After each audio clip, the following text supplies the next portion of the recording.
Bismillahirrahmanirrahim. Assalamualaikum warahmatullahi wabarakatuh. Perkenalkan, saya Gracie Adelia Mawardani, NIM 2019 102303112330 dari kelas B.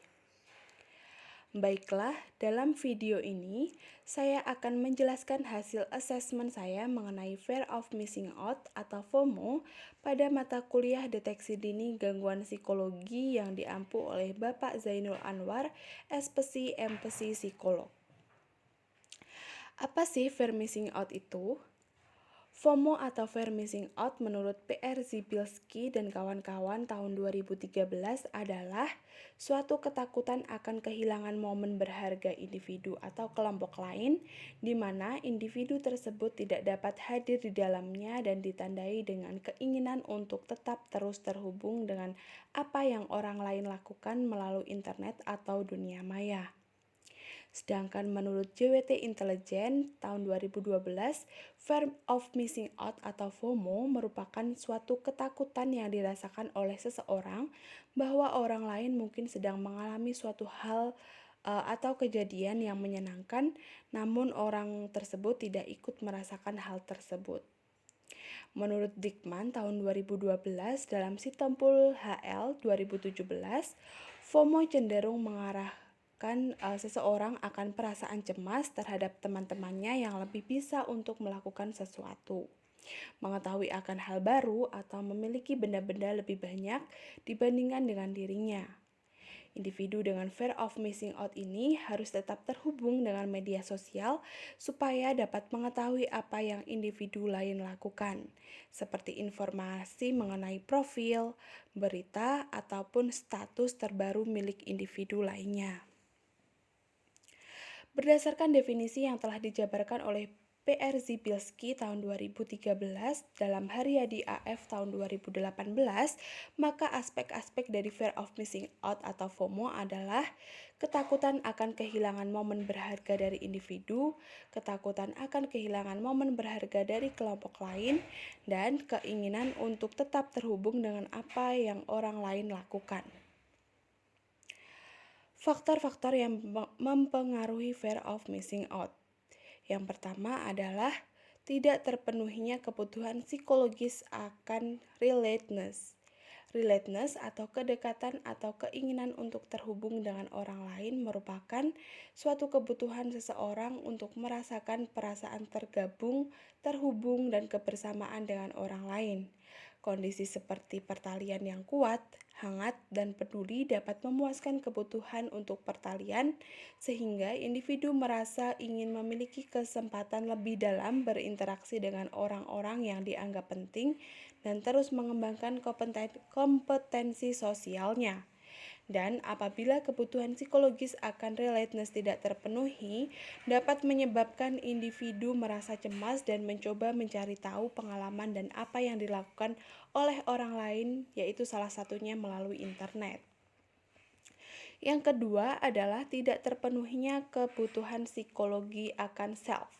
Kebutuhan psikologi akan self atau diri sendiri berkaitan dengan kompetens dan autonomi.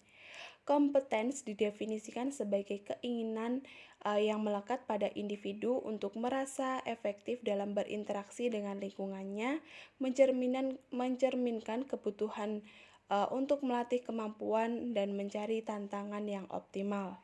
Kebutuhan kompetensi ini berkaitan dengan keyakinan individu untuk melakukan tindakan atau perilaku tertentu secara efisien dan efektif. Rendahnya kepuasan terhadap kompetens akan memungkinkan individu merasa frustasi dan putus asa.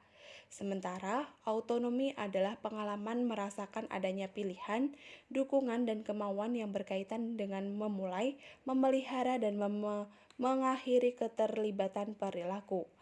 Autonomi bermakna bahwa individu bebas mengintegrasikan tindakan yang dijalankan dengan dirinya sendiri tanpa terikat atau mendapat kontrol dari orang lain. Apabila kebutuhan psikologis akan self tidak terpenuhi, maka individu akan menyalurkan perasaan tersebut melalui internet untuk memperoleh berbagai macam informasi dan berhubungan dengan orang lain. Hal tersebut akan menyebabkan individu terus berusaha untuk mencari tahu apa yang sedang terjadi pada orang lain melalui internet. Subjek dalam asesmen kali ini yaitu berinisial AAS, tempat tanggal lahir Banyuwangi 15 Agustus 2001, jenis kelamin perempuan, suku bangsa Jawa Madura, anak ketiga dari 3 bersaudara, pendidikan saat ini yaitu mahasiswa semester 5 dari Fakultas Psikologi jurusan Psikologi. Kemudian metode assessment.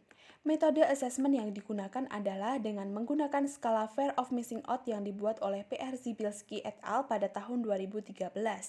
Tujuan assessment menggunakan skala FOMO ini yaitu untuk mengukur tingkat FOMO pada subjek. Skala FOMO terdiri dari 10 item pernyataan bahasa Indonesia yang telah divalidasi dan diuji coba dengan reliabilitas sebesar 0,74. Jawaban skala terdiri dari 5 pilihan yang disusun dalam bentuk skala Likert dan subjek diminta untuk menilai pada tingkat manakah subjek mengalami setiap kondisi yang disebutkan tersebut. Selanjutnya, skor dari skala tersebut dijumlahkan dan dibandingkan dengan norma yang ada untuk mengetahui gambaran mengenai tingkat gejala FOMO pada subjek. Selain itu, asesmen ini juga menggunakan metode wawancara. Wawancara dilakukan melalui video call WhatsApp. Wawancara ini bertujuan untuk menanyakan pertanyaan yang berkaitan dengan asesmen kepada subjek untuk mendapatkan informasi yang lebih akurat mengenai apa yang hendak diungkap dalam asesmen ini. Berikut merupakan norma penilaian Fear of Missing Out Scale, yakni semakin tinggi skor total yang diperoleh subjek terhadap skala FOMO, berarti semakin sering dan tinggi individu mengecek telepon genggam untuk mengetahui apa yang dilakukan orang lain. Selanjutnya, berikut merupakan instrumen FOMO Scale. Dan hasil asesmen menggunakan FOMO Scale dapat disimpulkan bahwa subjek AAS ini memiliki total skor 36 dengan keterangan termasuk FOMO tinggi. Untuk hasil wawancara, berdasarkan hasil wawancara diketahui bahwa subjek menggunakan smartphone dan membuka sosial media lebih dari 5 jam per hari. Ketika weekend, subjek mengaku bisa saja mengoperasikan smartphone-nya dari pagi hingga pagi lagi. Seperti saat masak pun, subjek sambil memegang HP. Subjek memiliki 5 media sosial yang sering digunakan, yaitu seperti WhatsApp, Instagram, YouTube, Telegram, dan juga Line. Dari kelima platform media sosial tersebut, subjek mengaku paling banyak menggunakan Instagram dan juga Line. Ketika sedang merasa bosan, subjek mengaku kerap menggunakan sosial medianya untuk mengatasi kebosanannya. Subjek mengaku bahwa biasanya ketika bosan ia lebih banyak menonton YouTube, main HP, scroll-scroll Instagram untuk melihat berita-berita terupdate. Dan selain itu, subjek juga menonton drama Korea.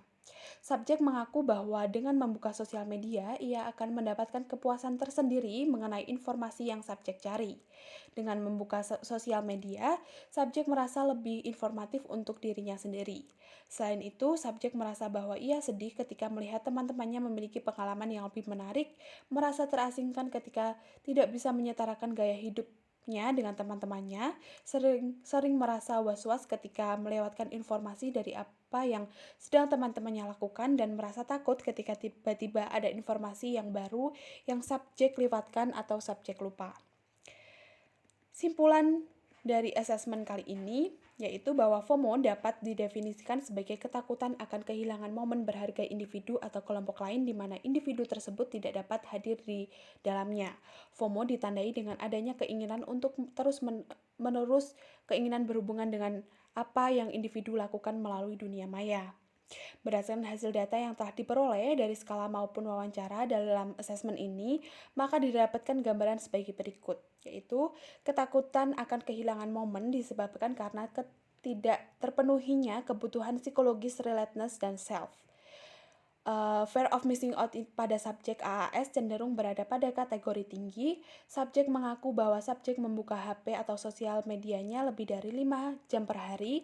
Ketika weekend, subjek bisa menggunakan smartphone dari pagi hingga pagi lagi ketika subjek sedang free dan tidak ada tugas kuliah. Terkadang subjek merasa was-was ketika ketinggalan informasi, ketika tiba-tiba ada informasi baru terlewatkan dan subjek lupa. Menurut subjek, itu merupakan hal yang menakutkan bagi subjek. Dari hasil utama asesmen menunjukkan bahwa subjek memiliki ketidakpuasan dan tidak terpenuhnya aspek relatedness dan competence. Saran untuk subjek adalah subjek harus bisa mengenali pusat ketidaknyamanannya dan masalah dari diri subjek, membatasi aktivitas di sosial media, fokus terhadap kelebihan yang dimiliki, dan melakukan hal-hal yang positif lainnya yang lebih menyenangkan dan lebih bermanfaat bersama orang-orang terdekat. Sekian yang dapat saya sampaikan. Berikut merupakan referensi yang saya gunakan dalam melakukan asesmen ini. Ada kurang lebihnya, mohon maaf. Wassalamualaikum warahmatullahi wabarakatuh.